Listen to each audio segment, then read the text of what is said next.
Am I the a-hole for telling my wife to stop treating her sister so badly after her sister confessed to having feelings for me? My wife and I have been married for 10 years and together for 12. We have 2 children. My SEL, Jenna, is a single mom as her husband sadly passed away 7 years ago.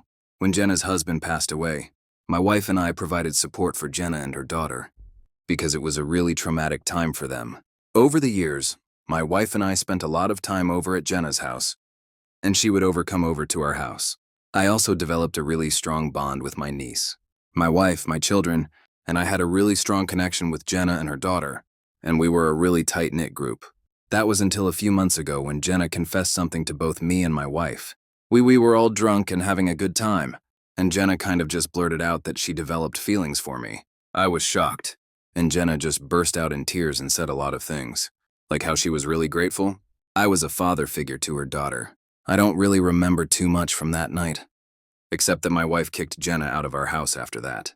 My wife and I had a talk about it the next day, and my wife was obviously not happy at all. She said she had suspected this for years, the way Jenna was acting around me, and she couldn't believe how Jenna betrayed her like that.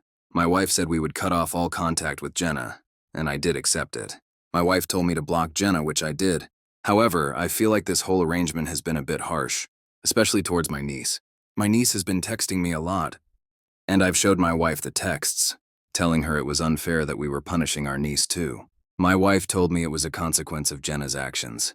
However, last night, when my niece sent a really long and sad text about she and her mom were feeling, I felt really bad and had to talk about it with my wife.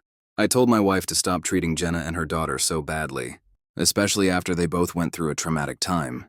I told my wife it was wrong what Jenna did, but at least have some sympathy. I told my wife to imagine if we were in Jenna's shoes, and then one night tragically lost me. That would scar her for her entire lifetime. However, my wife got really sad after I said that and just broke down in tears. She didn't say anything except that she loved me, and she didn't speak to me the rest of the night. I do feel guilty about what I said. I didn't intend to make my wife feel like this. Was I the asshole?